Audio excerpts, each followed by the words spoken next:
Welcome to 99 TV big debate కి స్వాగతం. జగన్మోహన్ రెడ్డి వ్యూహాన్ని మడత పెట్టేందుకు చంద్రబాబు బీసీ రిజర్వేషన్ తోటి ఒక తన మంత్రదండాన్ని విసిరారు. ఒక్కసారిగా వైసీపీ అతలాకుతలం అయిపోయింది. అరే మనం ఇంత ఎక్సర్సైజ్ చేసుకొని రంగంలోకి దిగబోతుంటే చంద్రబాబు గారు ఏంటి ఈ కొత్త పాచిక విసిరారు. పాచిక పాతదే కొత్తగా విసిరారు. దానికి కొంచెం వాల్యూ ఎడిషన్ చేసి మరీ విసిరారు. బీసీలకు రిజర్వేషన్ల ఎన్నికల హామీయే కాదు మా రాజకీయ సిద్ధాంతం అని కూడా సభా వేదికగా ఆయన చెప్పటం, బీసీలకు నిర్ణయాధికారంలో అవకాశం ఇచ్చామని చెప్పడం కూడా ఏంటంటే వైసీపీని ఇరుకున పడేసే ప్రయత్నం. కూటమిలో ఎలాగో మిగిలిన పార్టీలు పెద్దగా మాట్లాడే పరిస్థితి లేదు, మాట్లాడినా జనం పెద్దగా పట్టించుకునే వ్యవస్థ కూడా లేదు అక్కడ. సో కూటమికి ఉన్న ఏకైక బలం కూటమి వెన్నెముక చంద్రబాబు. సో ఆయన అసెంబ్లీలో చేసిన ఈ ప్రకటనతోటి ఒక్కసారిగా పారాడిగమ్ షిఫ్ట్ కనిపిస్తుంది. బీసీల ఓటు బ్యాంకు మీద కూటమి గురి పెట్టడానికి ఇది అచ్చంగా చంద్రబాబు ఒక్కరి వ్యూహమే. ఇందులో పెద్దగా మనం ఇతర పార్టీల గురించి అంటే బీజేపీ కానీ జనసేన కానీ వాళ్ళ కాంట్రిబ్యూషన్ గురించి పెద్దగా మాట్లాడాల్సింది కూడా ఏం లేదు. అచ్చంగా ఇది ఆయన సక్సెస్. రేపు పొద్దున మున్సిపల్ ఎన్నికల్లో ఆయన సక్సెస్ చూపించబోతున్నారన్న దానికి ఇది ప్రాథమిక సంకేతంగా మనం చూడాల్సి ఉంటుంది. ఈ అంశానికి సంబంధించి బిగ్ డిబేట్లు వాళ్ళంతా పార్టిసిపేట్ చేస్తున్నారు. కంభంపాటి శిరీష గారు టీడీపీ అధికార ప్రతినిధి, శేఖర్ రెడ్డి గారు వైసీపీ అధికార ప్రతినిధి, రామ్నాథ్ గారు పొలిటికల్ అనలిస్ట్. నమస్తే అండి అందరికీ. To start with Kambhampati Sirisha గారు. కంభంపాటి శిరీష గారు నమస్కారం అండి. శిరీష్ గారు ఐ బిలీవ్ మీరు వీడియో ఆన్ చేసుకున్నట్టున్నారు, వినిపిస్తోందా అండి శిరీష్ గారు? నమస్తే అండి. నమస్తే. నిన్న చంద్రబాబు నాయుడు గారు అసెంబ్లీలో చేసిన ప్రకటన ఒక్కసారి చూసి తర్వాత మీ దగ్గరికి వస్తామండి. బీసీ రిజర్వేషన్కి సంబంధించి బీసీల అభ్యున్నతి కోసం ఈరోజు ఒక మంచి నిర్ణయం, ఒక సముచితమైన నిర్ణయం తీసుకోవడానికి మనం ఈ చర్చ చేస్తున్నాం. ఈరోజు మనం చర్చిస్తున్నది ఒక సాధారణ రిజర్వేషన్ అంశం కాదు. ఇది ఆంధ్రప్రదేశ్ సామాజిక న్యాయ చరిత్రలో ఒక కీలకమైన రోజు. గత ప్రభుత్వంలో బీసీలకు జరిగిన అన్యాయాన్ని సరిచేసేందుకు ఈరోజు తిరిగి ప్రత్యేక కేబినెట్ సమావేశం పెట్టుకుని కొన్ని నిర్ణయాలు చేశాం.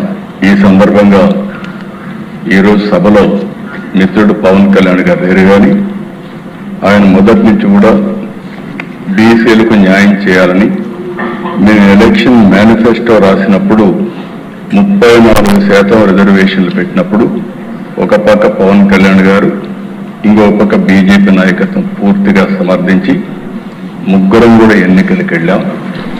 ఆ ఎన్నికలకు వెళ్ళినప్పుడు జీవితంలో ఎన్నో ఎన్నికలు ఫేస్ చేశాం కానీ 2024 ఎన్నికలు ఒక హిస్టరీ.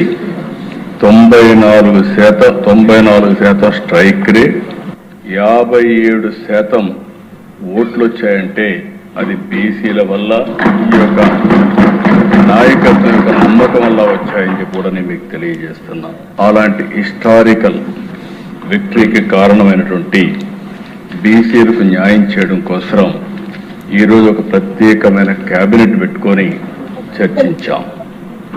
ఇందులో అధ్యక్ష 3 ప్రధానమైన విషయాల్ని ఈరోజు నిర్ణయం చేశాం. చాలా ఉన్నాయి కానీ 3 ప్రధానంగా నిర్ణయాలు చేశాం. బీసీలకు గ్రామీణ స్థానిక సంస్థల్లో 34% రిజర్వేషన్లు చట్టంలో ఏముందో అది కల్పిస్తాం. అది మొదటి నిర్ణయం. పట్టణ స్థానిక సంస్థల్లో 33.33% రిజర్వేషన్ కల్పిస్తాం. ఈ 2 కూడా చట్టంలో ఉన్నాయి అధ్యక్ష, అది కూడా నేను వస్తాను. ఇంకొక పక్కన అర్బన్ లోకల్ బాడీలో మేయర్, మున్సిపల్ చైర్మన్స్ని ప్రత్యక్ష ఎన్నికల ద్వారా ఎన్నుకునేదానికి శ్రీకారం చుట్టాం. ప్రత్యక్ష ఎన్నికల ద్వారా ఎన్నుకుంటారు. అయారాం గయారాంలు ఉండరు. సుస్థిరమైన పాలన, సమర్థవంతమైన పాలన మా కూటమి నిర్ణయం అని చెప్పి ఇంకొకసారి రైట్ అండి. సురేష్ గారు చాలా స్పష్టంగా ముఖ్యమంత్రి గారు సభా వేదికగా ప్రకటన చేశారు. ఇది కేవలం హామీ కాదు, మా రాజకీయ సిద్ధాంతం.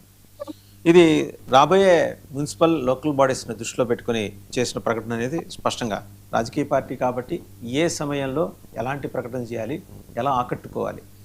ఒక రకంగా చూస్తే ఏంటంటే బీసీల ఓటు బ్యాంకు మీద గురిపెట్టి మొత్తం వైసీపీ పునాదుల మీద దెబ్బ కొట్టినట్టే కనిపిస్తుంది. ఆర్ యూ కాన్ఫిడెంట్ ఇప్పుడు ఈరోజు అసెంబ్లీలో చేసిన ప్రకటన సంబంధించిన యథాతథంగా అమలు చేసి ఈ రిజర్వేషన్లన్నీ తెలుగుదేశం పార్టీ తరఫున కూటమిలోని మిగిలిన పార్టీల తరఫున సక్రమంగా అమలయ్యేట్టు మీ మధ్య అండర్స్టాండింగ్ తోటి వెళ్ళే అవకాశాలు కనిపిస్తున్నాయా? ముందుగా వాసు గారు మీకు అలాగే 99 వీక్షకులకి ప్యానలిస్టులందరికీ నా నమస్కారాలు. 100% ఫస్ట్ నుండి మేము టీడీపీ వచ్చేసి జయహో బీసీ అని అంటారు, అది మా నినాదం కాదండి, అది టీడీపీ విధానం. బీసీ పునాదుల మీద బీసీ యొక్క పునాదుల మీద నిలబడినటువంటి పార్టీ, కట్టబడిన పార్టీ తెలుగుదేశం పార్టీ. పార్టీ ఆవిర్భావం నుండి కూడా బీసీలకు అత్యధిక ప్రాధాన్యం ఇస్తూనే వస్తుంది. కాబట్టి కాన్ఫిడెంట్ ఉందా అని చెప్పి మీరు అడుగుతున్నారు కదా, 100% అక్కడ సిబిఎన్ గారి నోటి నుండి వచ్చిన మాట జరిగి తీరుతుంది. దానికి ఉదాహరణ రమాదేవి గారు, నిన్న ఎమ్మెల్సీ రమాదేవి గారు గతంలో ఆమెకి మాట ఇచ్చినటువంటి పరిస్థితి. వడ్డేర కుటుంబానికి సంబంధించినటువంటి అతి సామాన్య మహిళ. ఆమెకు మాట ఇచ్చిన విధంగానే ఆ కమ్యూనిటీకి మేము ఖచ్చితంగా ఇస్తామని చెప్పినటువంటి పరిస్థితి, నిన్న చేసి చూపించినటువంటి పరిస్థితి. కాబట్టి ఎట్టి పరిస్థితిలోనూ బీసీ పునాదులతో ఏర్పడినటువంటి తెలుగుదేశం పార్టీ అత్యధిక ప్రాధాన్యతనిస్తున్నటువంటి పార్టీ కూడాను టీడీపీ అని చెప్పి నేనైతే గర్వంగా చెప్తాను. గతంలో అమలు చేశారన్న, గతంలో అమలు చేసింది కూడాను టీడీపీనే. ఆ రోజు అన్న ఎన్టీఆర్ గారు కానివ్వండి, తర్వాత చంద్రబాబు నాయుడు గారు కానివ్వండి, ఏదైతే 34% రిజర్వేషన్ అనేది అమలు చేసింది కూడా టీడీపీనే. ఇకపోతే దాని 24కి కుదించింది వైసీపీ. ఏదైతే జగన్మోహన్ రెడ్డి గారు వచ్చిన తర్వాత దాన్ని 24కి కుదించినటువంటి పరిస్థితి, బీసీ నిధులని వేరే వాటికి దారి మళ్లించినటువంటి పరిస్థితి. అలాగే ఏదైతే ఒక్క నామినేటెడ్ పోస్ట్ 1% కూడా ఫిల్ చేయలేనటువంటి పరిస్థితి గతంలో 19 to 24 వరకు చూసుకుంటే. ఇకపోతే బీసీల అభ్యున్నతి కోసం కూటమి ప్రభుత్వం స్థానిక సంస్థల్లో 34% రిజర్వేషన్ నిర్ణయం అనేది కూడా ఒక చారిత్రాత్మకమైనటువంటి నిర్ణయం. ఎందుకంటే ఎవరు కూడాను ప్రతిసారి కూడాను సిబిఎన్ గారు ఒక మంచి నిర్ణయం తీసుకోవటం, దాన్ని జగన్మోహన్ రెడ్డి లాంటి వ్యక్తులు వచ్చి దాన్ని నిర్వీర్యం చేయడం, ఇది కంటిన్యూ అవుతూ ఉంది. కాబట్టి ఇది బీసీలకు, మేము మా పార్టీ తరఫున బీసీల పట్ల తెలుగుదేశం పార్టీకి ఉన్నటువంటి చిత్తశుద్ధికి ఇది ఒక నిదర్శనం అని చెప్పి నేనైతే చెప్తానండి. తెలుగుదేశం పార్టీ ఆ రోజు 1987 స్థానిక ఎలక్షన్ అండి, 1987 20% రిజర్వేషన్లు కల్పించింది కూడా టీడీపీనే. ఆ తర్వాత 95లో చంద్రబాబు గారి నాయకత్వంలో 34% రిజర్వేషన్ కల్పించింది కూడా టీడీపీనే. ఇకపోతే బీసీల యొక్క రాజకీయ సాధికారతకు తెలుగుదేశం పార్టీ ఎన్నికల హామీ కాదండి. మీరు అన్నారు రేపు ఎలక్షన్ గురించి అండి, అది ఎన్నికల హామీ కాదు, పార్టీ డిఎన్ఏలోనే ఎన్నికల హామీ కాదు. కానీ ఎన్నికలకు ముందుగా చేసిన ఈ ప్రకటన అనేది ఖచ్చితంగా ల్యూర్ చేయడం కోసమేగా, కాకపోవచ్చు దాంతో నేను పూర్తిగా ఏకీభవిస్తాను. అది మా పార్టీ మీ మంత్రదండాన్ని కరెక్ట్ గా మున్సిపల్ ఎలక్షన్స్ ముందే ప్రయోగించడం అనేది అవతల రాజకీయ పార్టీని తలకిందలు చేయటం, బోల్తా కొట్టించడం, ఇవన్నీ కూడా రాజకీయ పార్టీగా మీరు చేయటం అనేది సహజమే, దాన్ని నేను తప్పట్టట్లా. బట్ ఇన్నాళ్ళు ఎందుకు పట్టింది ఈ ప్రకటన చేయడానికి అంటున్నాను. అసెంబ్లీలోనే కదండి ఎవరైనా, అయితే అసెంబ్లీలోనే 2 నుంచి అసెంబ్లీ నడుస్తుంది కదా, అప్పుడు చేయని ప్రకటన ఈ రోజు చేయటం వెనక ఉన్న ఉద్దేశం రాష్ట్రానికి ప్రతి ఒక్క, ఇప్పుడు గత అసెంబ్లీ సమావేశాల్లో కొన్ని నిర్ణయాలు, కొన్ని సమస్యల గురించి, కొన్ని వ్యవస్థల గురించి తీసుకోవడం జరిగింది. ఇప్పుడు ఈ అసెంబ్లీ ఎన్నికల్లో మేము ప్రతిదీ కూడా ఒక ప్లానింగ్ ప్రకారమే వెళ్తున్నామండి. ఎక్కడ కూడా ఎలక్షన్ అజెండాకి ఎప్పుడు కూడా బీసీలు వెన్నుదన్నుగా ఉన్నటువంటి పార్టీ టీడీపీ.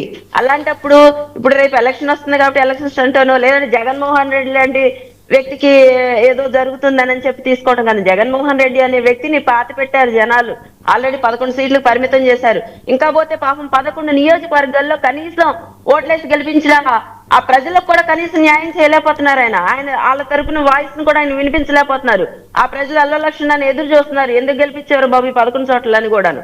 ఎవరైనా సరే ఒక ప్రాంతంలో ఎలక్షన్ లో ఓట్లేసి ఎందుకు గెలిపిస్తారండి, వాళ్ళ ప్రాంతానికి ఏదో చేస్తారని, లేదంటే వాళ్ళ ఏరియాలో ఉన్న సమస్యలు తీర్చుతారని గళాన్ని అసెంబ్లీలో విప్పుతాను. కనీసం ఆ మాట అయిన అసెంబ్లీలో మా నియోజకవర్గం గురించి ఒక టాపిక్ వచ్చిందన్న కనీసం చూసుకునే అదృష్టాన్ని కూడా వాళ్ళు నోచుకోలేదండి. ఇంకా జగన్మోహన్ రెడ్డి గారి గురించో, లేదంటే వైఎస్ఆర్ పార్టీ గురించో ఏదో మేమేదో రాజకీయంగా నిర్ణయాలు తీసుకుంటాము అని అనుకోకండి. రాజకీయ నిర్ణయం కాదండి ఇది, మా పార్టీ విధానం. అది బీసీల పట్ల టీడీపీకి ఉన్నటువంటి చిత్తశుద్ధికి ఇది ఒక ఉదాహరణ. నేను అది ముందే చెప్పాను. ఎక్కడ కూడా జగన్మోహన్ రెడ్డిని ఏదో ఇప్పుడు ఒక మాట అండి, ఎక్కడో రౌడీలని గుండాలని అరెస్ట్ చేస్తే వచ్చి పలకరిస్తారు, ఎక్కడో యాక్సిడెంట్ చేసిన అతన్ని వెళ్ళి ఆ చనిపోయిన కుటుంబాన్ని అయితే సబ్జెక్ట్ దగ్గర కూడా వద్దాము. మిగిలిన వాళ్ళు మాట్లాడిన తర్వాత ఖచ్చితంగా ఆ సబ్జెక్ట్ దగ్గర కూడా వద్దాం, ఎందుకంటే ఇవాళ బీసీల గురించి మాట్లాడుకుంటున్నాం కదా. వాసు గారు ఒక్క మాట, అసెంబ్లీకి ఒక్కరోజు తనను గెలిపించిన ప్రజల కోసం ఒక్కరోజు కూడా రాకపోవటం ఏంటండి? ఏమాత్రం శేఖర్ రెడ్డి గారు లైన్ లో ఉన్నారు రెడీగా, ముందర అదే మాట అడిగి బీసీల దగ్గరికి వెళ్దాం కదా. ఓకే అండి, మళ్ళీ వస్తాను మీ దగ్గరికి. శేఖర్ రెడ్డి గారు మిమ్మల్ని గెలిపించారు, సరే 11, 15, 20 పక్కన పెట్టండి, రావాలిగా, బాధ్యత కదా.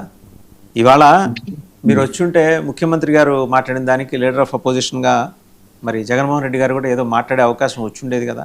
అంటే మిమ్మల్ని మాట్లాడినారని భయమా? మీరు ఇంతకుముందు చేసినవన్నీ ఇక్కడ రిపీట్ అవుతాయి, కర్మ రిటర్న్స్ అనే ఒక వేదన ఉందా, గుండెల్లో గూడు కట్టుకుని ఉందా?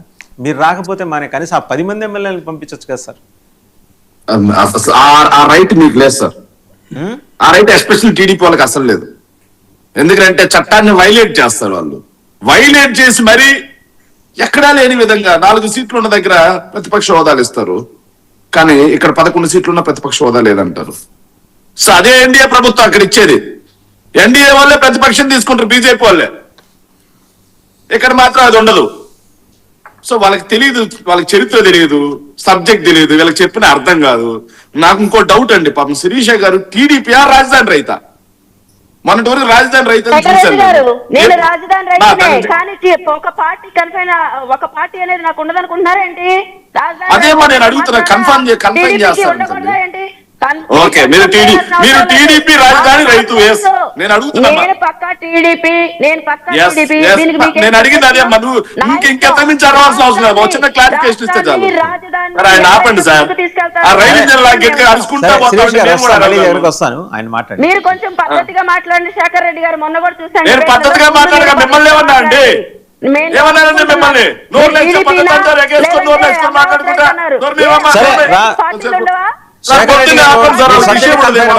శిరీష్ గారు మీరు ఆగండి, మళ్ళీ వచ్చినప్పుడు మాట్లాడదు కానీ. శేఖర్ రెడ్డి గారు మీరు మాట్లాడండి, శిరీష్ గారు మీరు ఆగండి, శిరీష్ గారు మీరు ఆగండి, మళ్ళీ వస్తాను మీ దగ్గర. శేఖర్ రెడ్డి గారు, బీసీ ఓటు బ్యాంక్ మీద కూటమి గురి పెట్టింది, 40% తిరుగుతున్నారు కదా, మీకు భారీగా గండి పడబోతోంది. ఇది సత్యం, ఇది వాస్తవం, ఇది నిజం. సరే సార్, మంచిదే. కాకపోతే నేను మాట అంటున్నాను సార్, బీసీల మీద చంద్రబాబు నాయుడు గారికి ఈ రోజు ప్రేమ పుట్టుకొచ్చిందా? Super, excellent, mind blowing sir. ఓసారి లెక్క చూద్దాం సార్, బీసీల మీద ఎవరికి ప్రేమ ఉందని. ఊరికే నోరుతో మాట్లాడడం కాదు సార్, క్యాలిక్యులేషన్స్ ఉండాలి. ఎవరికైనా మనం చర్చకు వచ్చేటప్పుడు క్యాలిక్యులేషన్స్ ప్రకారమే మాట్లాడదాం సార్. 2019 ఎన్నికల్లో బీసీలకు వైఎస్ఆర్ కాంగ్రెస్ పార్టీ 41 ఎమ్మెల్యే సీట్లు ఇచ్చింది సార్, చంద్రబాబు నాయుడు గారు ఇచ్చింది 36. 2024 ఎన్నికల్లో బీసీలకు 48 సీట్లు వైఎస్ఆర్ కాంగ్రెస్ పార్టీ కేటాయించింది సార్. చంద్రబాబు నాయుడు గారు ఇచ్చింది, అదే కూటమి మొత్తం ఇచ్చింది 41 సార్. ఎవరికి బీసీల మీద ప్రేమ ఉంది? బీసీల పునాదుల మీద కొట్టామంటారు. ఇంకోటి, బీసీలకు 20% రిజర్వేషన్ అని చెప్పేసి అసెంబ్లీ సాక్షిగా పచ్చి అబద్ధాలు సార్. అంటే ఎవరు చదువుకున్న వాళ్ళు లేరు అనుకున్నారా? 1979 లో మండల్ కమిషన్ తీర్మానం 27% బీసీ. 1979 ఎన్టీ రామారావు ఎక్కడ? 79లో ఎక్కడ సార్ ఎన్టీ రామారావు? నేను అడుగుతున్నా, మీకు తెలుసు సార్. మండల్ కమిషన్ 1979లో వచ్చింది, బీసీలకు 27% రిజర్వేషన్. మాది అని చెప్పి చెప్పుకుంటారు సార్ అసెంబ్లీ సాక్షిగా. అంటే ఇంకా ఇది ఈనాడు జమానేనా? ఇంటర్నెట్ జమానా ఇది, గూగుల్ చేస్తే వచ్చేస్తుంది. ఇక ఆయన సార్ ఏదైతే బీసీ రిజర్వేషన్లు వాళ్ళే అని చెప్పుకుంటారు. పివి నరసింహారావు గారు 1994లో తీసుకొచ్చినటువంటి, 93లో పైలట్ ప్రాజెక్టు తీసుకొచ్చినటువంటి డ్వాక్రా సంఘాలు మాయ అని చెప్పుకుంటారు. ఇక ప్రపంచంలో ఎవడు ఏం కనిపెట్టినా మాయ అని చెప్పుకోవడమేనా? మండల కమిషన్ 79లో మండల కమిషన్, తెలుగుదేశం పార్టీ ఎక్కడుంది? పార్టీ కూడా పుట్ల అప్పటికి, కానీ మాయే. శేఖర్ రెడ్డి గారు మేము తెచ్చా అని చెప్పుకోండి సార్. ఆవిడ ఆపండి సార్, ఆవిడ మాట్లాడినప్పుడు నేను ఎక్కడ మాట్లాడాలా సార్? చర్చ అనవసరం, నేను అయిపోతా. మీరు చెప్తున్నారు కదా సార్, కనీసం డెక్కరం మెయింటైన్ చేయాలని చర్చ ఎందుకు సార్? నేను మెయింటైన్ చేశా కదా, ఎక్కడైనా మాట్లాడానా మధ్యలో? నోట్ చేసుకున్నా కదా. నోట్ చేసుకొని సమాధానం చెప్పానండి. సార్ మాట్లాడండి. ఎస్, లేకపోతే ఎందుకు ఈ చర్చ సార్? 79లో లేకుండానే మాది అని చెప్పి చంద్రబాబు నాయుడు గారు అసెంబ్లీ సాక్షిగా పచ్చబద్దాలు మాట్లాడుతున్నారంటే ఇంకేమనాలి? ఇక సార్ బీసీల గురించి ప్రేమ వచ్చేసింది సార్ చంద్రబాబు నాయుడు గారికి.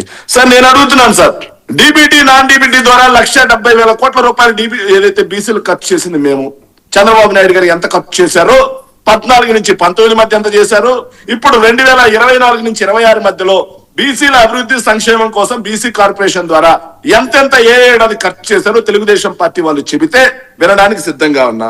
బీసీ మంత్రులు జగన్మోహన్ రెడ్డి గారి కేబినెట్ లో 11 మంది, చంద్రబాబు నాయుడు గారి కేబినెట్ లో 8 మందే. 11 మంది మా కేబినెట్ లో, 8 మందే చంద్రబాబు నాయుడు గారి కేబినెట్ లో. ఇక బీసీలకు రాజ్యసభ సార్ జగన్మోహన్ రెడ్డి గారు నలుగురిని పంపించారు. బీసీ హక్కుల కోసం పోరాటం చేసిన ఆర్ కృష్ణయ్యని నేరుగా రాజ్యసభ పంపించాం మేము.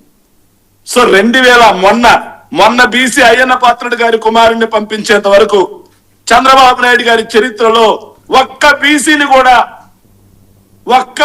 14 సంవత్సరాలు ముఖ్యమంత్రిగా చేశాడు, ఒక్క బీసీని కూడా రాజ్యసభ పంపిలా.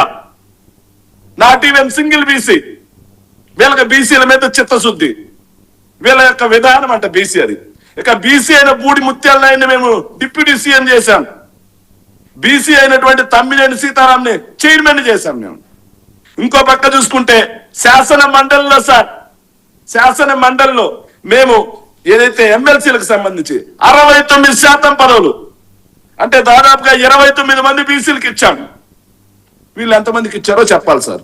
చంద్రబాబు నాయుడు గారి పాలనలో 18 మందికే ఇచ్చింది. ఇది 2014 నుంచి 19 మధ్యలో బీసీలకు ఇచ్చింది 18 మంది ఎమ్మెల్సీలకి. కానీ 19 నుంచి 24 మధ్యలో వైఎస్ఆర్సీపీ ఇచ్చింది 29 మంది ఎమ్మెల్సీలకి. ఎవరికి బీసీల మీద ప్రేమ ఉంది? ఇక సార్ మేము 2019 స్థానిక సంస్థల ఎన్నికలకు సంబంధించి 2020 డిసెంబర్ 8వ తారీఖున పంచాయతీరాజ్ ఎన్నికలతో సహా స్థానిక సంస్థల ఎన్నికల్లో 35% బీసీలకి రిజర్వేషన్ అమలు చేసేలా GOMS నంబర్ 176 తీసుకొస్తే ఆ 176 అమలు కాకుండా బిర్రు ప్రతాప్ రెడ్డి అని చెప్పి తెలుగుదేశం పార్టీకి చెందినటువంటి లీడర్ కర్నూలు, ఆయన చేత సుప్రీంకోర్టులో కేసు వేయించి బీసీల యొక్క రిజర్వేషన్ ఆపించింది ఎవరు? 35% రిజర్వేషన్ GO 176 తీసుకొచ్చింది ఎవరండి? వైఎస్ఆర్ కాంగ్రెస్ పార్టీ. చంద్రబాబు నాయుడు గారు అప్పటి వరకు ఎందుకు తేలేకపోయారు?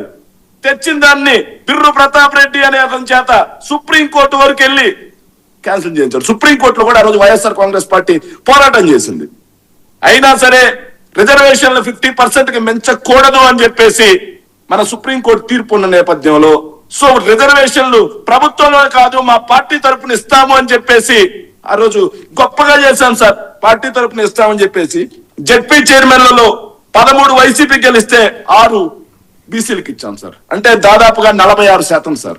ఇవి కాకుండా 87 మున్సిపాలిటీల్లో 84 వైసీపీ గెలిస్తే 44 చైర్పర్సన్స్, అంటే దాదాపుగా 53% బీసీలకు ఇచ్చాం సార్. ఇంకా 14 కార్పొరేషన్స్ లో 9 చోట్ల మేయర్ పదవులు ఏదైతే మేము బీసీలకు ఇచ్చాం సార్, అది దాదాపుగా 64% సార్. ఇక బీసీలకు సంబంధించి 34% రిజర్వేషన్ ని బిర్రు ప్రతాప్ రెడ్డి చేత ఆపించిన వాళ్ళే ఈ రోజే చంద్రబాబు నాయుడు గారి చరిత్ర ఇది. ఈ రోజు 35% అన్నారు కదా, వైఎస్ఆర్సీపీ వాళ్ళు కేసు వేసి ఆపిస్తారని చెప్పి తప్పుడు ప్రచారం. బిర్రు ప్రతాప్ రెడ్డి ఏ పార్టీ అయ్యా? బిర్రు ప్రతాప్ రెడ్డి ఏ పార్టీ? సమాధానం చెప్పాలి తెలుగుదేశం వల్ల. బిర్రు ప్రతాప్ రెడ్డి గారు తెలుసో తెలియదా తెలుగుదేశం వాళ్ళకి మనం ఏం చేయలేం సార్. సో ఇవి కాకుండా సార్ సో చంద్రబాబు నాయుడు గారు బీసీలకి మేము చెప్తున్నాం సార్, చంద్రబాబు నాయుడు గారు 2014 నుంచి 19 మధ్యలో బీసీల యొక్క అభివృద్ధి సంక్షేమం కోసం బీసీ కార్పొరేషన్ ద్వారా ఖర్చు చేసిన నిధులు 13,600 కోట్ల రూపాయలు మాత్రమే. కేవలం 13,600 కోట్ల రూపాయలు మాత్రమే. ఇది బడ్జెట్ కాగ్ లెక్కల ప్రకారం తీసినటువంటి లెక్క ఇది. ఇక అదే జగన్మోహన్ రెడ్డి గారు బీసీల సంక్షేమం కోసం ఓన్లీ బీసీ కార్పొరేషన్ ద్వారా 1,28,809 కోట్ల రూపాయలు ఖర్చు చేశాడు. కోవిడ్ లాంటి కష్టకాలం ఉన్నా సరే. ఇప్పుడు చంద్రబాబు నాయుడు గారి సర్కార్ ఈ 2 సంవత్సరాల్లో 7,000 కోట్ల రూపాయలు మాత్రమే బీసీ కార్పొరేషన్ ద్వారా. రెడ్డి గారు మీ లెక్కలు ఎవరికి బీసీల మీద ప్రేమ ఉంది? సరే మీ లెక్కలన్నీ బాగున్నాయి కానీ ఇవన్నీ అసెంబ్లీలోకి వచ్చి మాట్లాడితే ప్రయోజనం ఉండేది. అంటే డిబేట్ లో మాట్లాడకూడదు. మాట్లాడండి. అసెంబ్లీలో మాట్లాడటానికి ఒక అద్భుతమైన వేదిక ఉన్నప్పుడు మీరు వినియోగించుకోలేకపోవడం అనే దాని మీద ఖచ్చితంగా దాని మీద దృష్టి ఉంటుంది. రెండో అంశం వినండి. మీకు ఖాళీ ఉన్నప్పుడు, తీరిక ఉన్నప్పుడు పాండవ వనవాసం సినిమా చూడండి, అక్కడ 2 క్యారెక్టర్ల మధ్య ఒక సుదీర్ఘమైన సంభాషణ జరుగుతుంది. ఆ రెండో క్యారెక్టర్ వన్ సెకండ్ సార్, నేను మాట సార్, మేమే చర్చకు వచ్చేది ఏదైతే టీవీ కార్యక్రమాల్లో చర్చలకు వచ్చేది చర్చలో మాట్లాడడం కోసం, అవతల పార్టీ వాళ్ళు చర్చకు వచ్చేది మేము అడిగిన ప్రశ్నకు సమాధానం చెప్పడం, మమ్మల్ని ప్రశ్నించడం కోసం. సో ఎక్కడ చర్చ ఇక్కడ చేయాలి, ఇక్కడ అడిగిన ప్రశ్నకు మీరు అసెంబ్లీకి రండి చేస్తామంటే దీన్ని ఏమనాలి? కావాలి కదా, మేము ఇక్కడ అడిగాము, మీకు దమ్ముంటే మీకు సబ్జెక్ట్ ఉంటే ఏం సమాధానం చెప్పండి. ఒక సివిలియన్ గా, ఒక ఓటర్ గా నేను కూడా అంటానండి, కాదండి, శాసన మండలిలో మా ఎమ్మెల్సీలు అడిగే ప్రశ్నలకు సమాధానం చెప్పలేకపోతున్నారు. శాసనసభలో ఏదో చేస్తారు. అక్కడికి వద్దాం, నేను కాదంటే శాసన మండలిలో మేము అడిగిన వాటికి వాయిదా తీర్మానాలు ఒప్పుకోవడానికి గజ వణుకుతున్నారు. ఇక శాసనసభలో ఏదో చేస్తారు. సరే, రామ్నాథ్ విద్యాశాఖ గురించి చర్చ వస్తే వ్యవసాయ శాఖ మంత్రి వస్తారు, వ్యవసాయ శాఖ గురించి చర్చ వస్తే విద్యాశాఖ మంత్రి.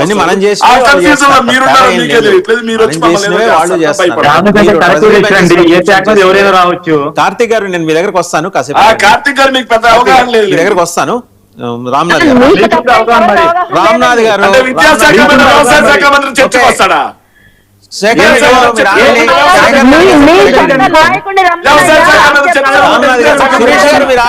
సురేష్ గారు మీరు ఆగండి, వాడిని మాట్లాడండి.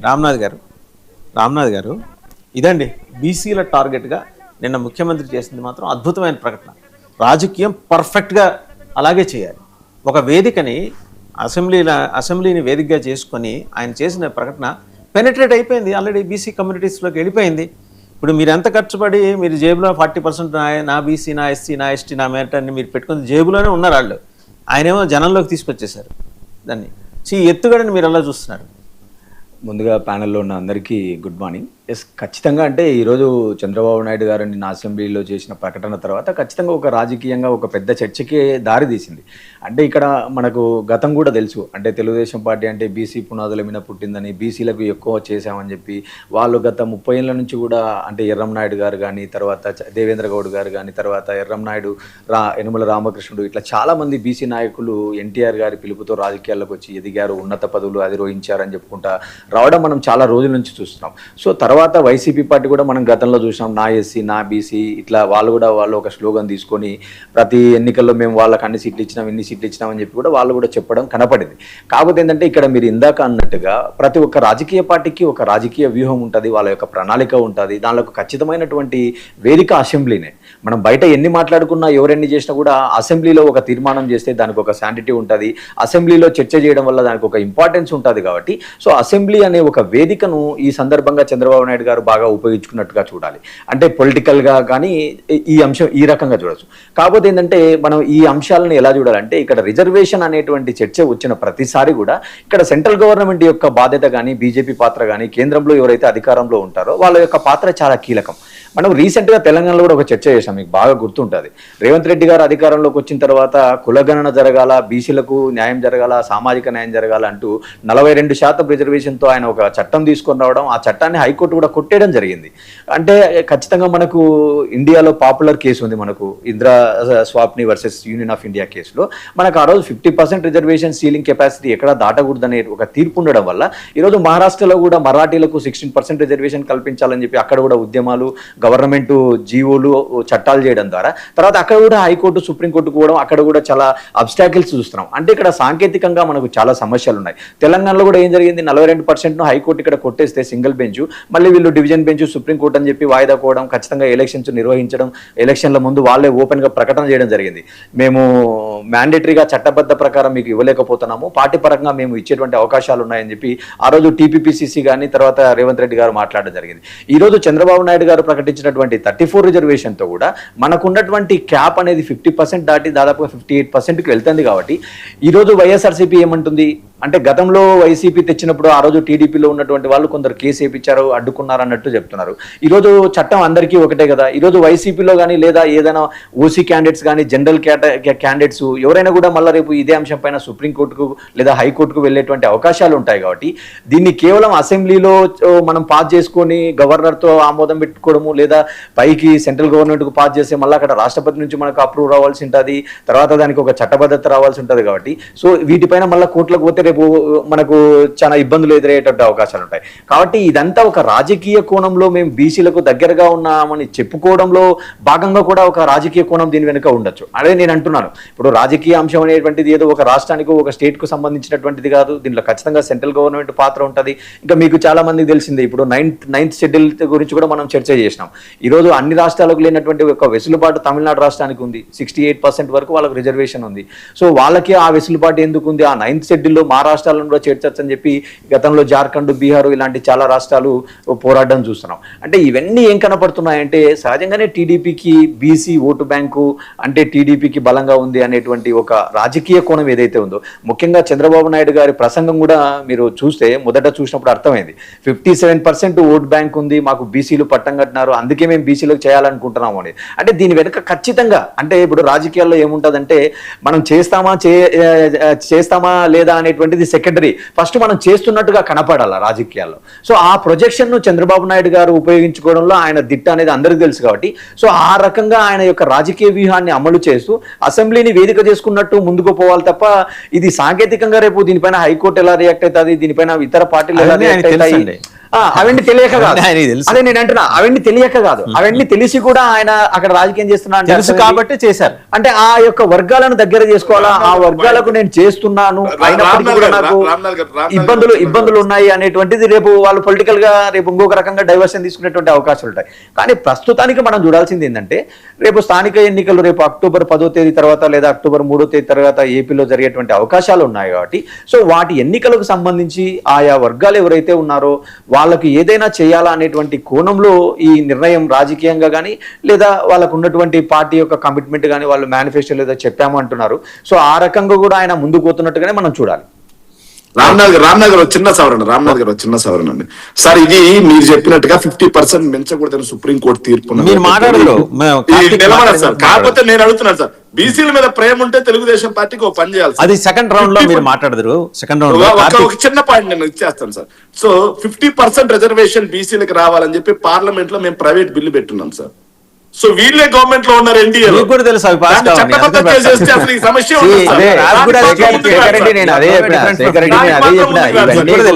గవర్నర్ దగ్గరికి పోతాయి, అక్కడ పోతాయి, అన్ని ఏ వ్యవస్థలో టచ్ చేస్తే ఒక నిమిషం శేఖర్ రెడ్డి గారు, ఏ వ్యవస్థల్ని టచ్ చేస్తే పనులు కావో ఆ వ్యవస్థలన్నింటినీ మీరు గాని టీడీపీ గాని ఇంకా ఏ ఇతర రాజకీయ పార్టీ అయినా టచ్ చేస్తాయి. తెలుసు 50% దాటకూడదని. సరే జనాలకి ఇప్పుడు సినిమా 3 గంటలండి, మొదల్లోనే క్లైమాక్స్ చూపిస్తే ఎట్లాగా? సో నడవాలి. ఇదంతా మీరు చేశారు ఆ డ్రామాలు, ఎవరైనా చేస్తారు. సో మాట కట్టా కార్తీక్ గారి దగ్గరికి వెళ్ళాం. కట్టా కార్తీక్ గారు, ఈ బీసీల రిజర్వేషన్లకు సంబంధించి చంద్రబాబు నాయుడు చేసిన ప్రకటన ద్వారా వైసీపీ బోల్తా పడినట్టుగానే మనం చూడాలి. ఎందుకంటే వాళ్ళు బోల్డంత గ్రౌండ్ వర్క్ చేసుకొని ఉన్నారు. అది కాస్త బూడిదలో పోసిన పన్నీర్ అయిందని మనం భావించవచ్చునా? వాసు గారు, మీకు ఖమ్మంపాటి శిరీష గారికి, శేఖర్ రెడ్డి గారికి, లోక్నాథ్ గారికి, 9 ప్రేక్షకులు అందరికీ కూడా గుడ్ మార్నింగ్. ఎందుకో నేను సబ్జెక్ట్ లోకి వెళ్లే ముందు శేఖర్ రెడ్డి గారు ఇందాక పర్సనల్ గా అటాక్ చేసే ప్రయత్నం చేశారు. అది తగ్గించుకుంటే మంచిది. ఎవరికి స్టింగర్ లో రాజకీయ విశ్లేషకులు వస్తే శేఖర్ రెడ్డి గారు నాకు విద్య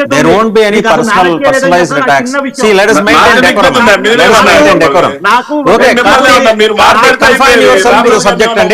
శేఖర్ రెడ్డి గారు మీరు కూడా సబ్జెక్ట్ కన్ఫైన్ అవ్వండి. శేఖర్ రెడ్డి గారు కన్ఫైన్ అవ్వండి ప్లీజ్ ప్లీజ్. కార్తీక్ మీరు మాట్లాడండి. కార్తీక్ సబ్జెక్ట్ లోకి రండి. మీరు దాన్ని కార్తీక్ మీరు దాన్ని పొడిగించమాకండి. సబ్జెక్ట్ లోకి వచ్చారు. శేఖర్ రెడ్డి మ్యూట్ చేయండి. శేఖర్ రెడ్డి గారు మీరు ఆగండి. కార్తీక్ మాట్లాడతారు. కార్తీక్ మాట్లాడండి.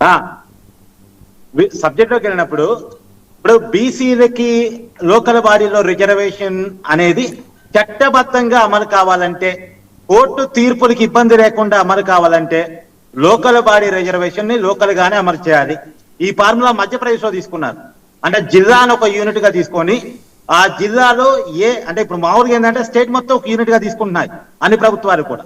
కానీ జిల్లాను ఒక యూనిట్ గా తీసుకొని ఆ జిల్లా జనాభా ఆధారంగా అక్కడ బీసీలకి ఎంత ఇవ్వచ్చు, ఎస్సీలకి వచ్చి ఎంత ఇవ్వచ్చు, ఎస్టీలకి ఎంత ఇవ్వచ్చు అన్నదాన్ని బట్టి. ఇప్పుడు ఎగ్జాంపుల్ అండి, మన ఆంధ్రప్రదేశ్ లో కూడా అల్లూరు సీతారామరాజు జిల్లా ఉంది.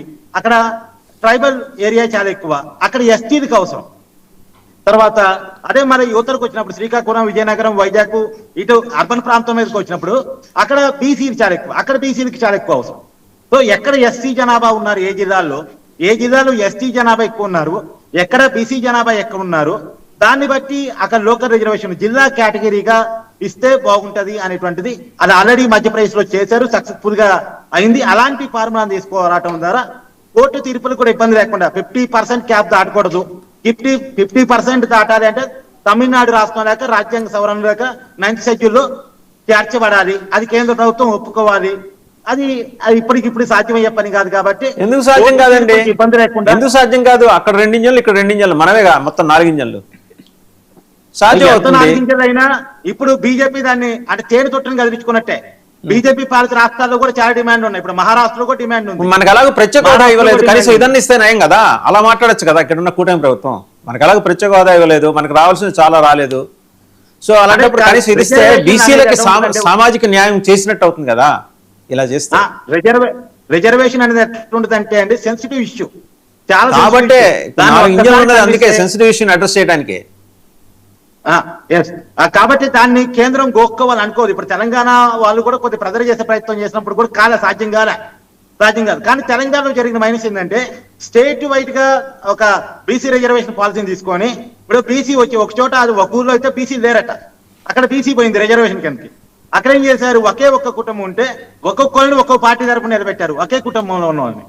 సో అలాంటి పరిస్థితులు తెలంగాణలో మనం చూసాం, కొన్ని గ్రామాల్లో చూసాం. సో ఆ ఇబ్బంది లేకుండా చూడాలి. అందులో నేనేమంటానంటే బీసీలో కూడా అన్ని సామాజిక వర్గాలకు న్యాయం జరగాలి. బీసీ అనేది ఒకే సామాజిక వర్గం కాదు, అనేక సామాజిక వర్గాలు. 132 కులాలు ఉన్నాయండి బీసీల్లో, 132 కులాలు ఉన్నాయి. అవును. కాబట్టి మీకు ఒక విషయం చెప్పమంటారా, ఇంతవరకు అన్రిప్రజెంటెడ్ సామాజిక వర్గం ఒకటి ఉంది, కర్పూరి ఠాకూర్ గారి సామాజిక వర్గం, బీహార్ ముఖ్యమంత్రిగా చేశారు. ఒక్క పార్టీ కూడా కనీసం ఎమ్మెల్సీ ఇవ్వలేదండి. మంత్రుల్లాగా పోయారు మీరు, ఎమ్మెల్సీ ఇవ్వలేదు, ఎమ్మెల్యే టికెట్ ఇవ్వలేదు. అరాచకం కదా అది. అవును, అది ఆ పాయింట్ లో వస్తున్నాం. మీకు కరెక్ట్ చెప్పారు వాసు గారు. చాలా బీసీలో ఉన్నటువంటి ఎంపీసీలు మోస్ట్ బ్యాక్వర్డ్ క్యాస్టెస్ ఈనాటికి రాజకీయ అధికారం వాళ్ళ చేతిలో లేదు, వాళ్ళు ప్రజాప్రతినిధులు కాలేకపోతున్నారు. వాళ్ళకు కూడా న్యాయం కల్పించేలాగా అంటే ఈ అమలు అలా ఉండాలి అనేటువంటిది నా ఉద్దేశం. రెండోది ఇందాక చెప్పినట్టుగా మండల కమిషన్ సిఫార్సులు చాలా క్లియర్ గా ఉన్నప్పటికీ కూడా మండల కమిషన్ సిఫార్సును అమలు చేయడానికి ఏ ప్రభుత్వం ముందుకు రాకపోతే ఎన్టీ రామారావు గారు ముందుకు వచ్చి మండల కమిషన్ సిఫార్సు ప్రకారం వాళ్ళు కోరినంత కాకపోయినా 20% రిజర్వేషన్ స్టార్ట్ చేశారు బీసీలకి. బీసీ నాయకత్వాన్ని ముందుకు తీసుకెళ్లాలన్న ఆలోచన ఉమ్మడి రాష్ట్రంలో వచ్చింది తెలుగుదేశం పార్టీ అధికారంలోకి వచ్చిన తర్వాత. ఎన్టీ రామారావు గారు ముఖ్యమంత్రి అయిన తర్వాత చాలా మంది బీసీ నాయకత్వం తెలుగుదేశం పార్టీ నుంచి తయారయ్యారు. ఇందాక లోక్నాథ్ గారు చెప్పినట్టు చాలా చిన్న లోక్నాథ్ కాదండి, కైండ్లీ కరెక్ట్ రామ్నాథ్ గారు, kindly listen and correct your self. Okay, sorry Ramnath గారు. హైదరాబాద్ లో మనం తలసాని శ్రీనివాస్ యాదవ్ చూస్తాం, తెలుగుదేశం పార్టీ నుంచి ఎదిగినటువంటి బీసీ నాయకుడు, ఇప్పుడు చాలా పెద్ద నాయకుడు, ఒక చిన్న స్థాయి నుంచి ఎదిగాడు. అలాగే కరీంనగర్ పోతే గంగూరి కమరాకరు, అలాగే ఆంధ్రప్రదేశ్ లో చూస్తే ఎర్రనాయుడు కుటుంబం, ఇప్పుడు అచ్చెన్నాయుడు, రామ్మోహన్ నాయుడు, తర్వాత అయ్యన్న పాత్రుడు, తర్వాత యనమల రామకృష్ణుడు, చాలా మంది ఉన్నారు. అది నిజమే, ఎన్టీఆర్ కల్పించిన అవకాశం, అందులో ఎవరికి ఎలాంటి సందేహాలు లేవు, నిర్వివాదాంశమైన అంశం, ఆయన్ని హెయిల్ చేయాల్సి. సో నెక్స్ట్ సబ్జెక్ట్ లోకి వెళ్దామండి. ఈ డిఎస్సికి సంబంధించి కూడా నిన్న బొత్స సత్యనారాయణ గారు మాట్లాడారు మండలిలో. ఒకసారి వారు ఏం మాట్లాడారో చూసి శిరీష్ గారి దగ్గరికి వెళ్ళాం. సత్యనారాయణ గారు మాట్లాడారు.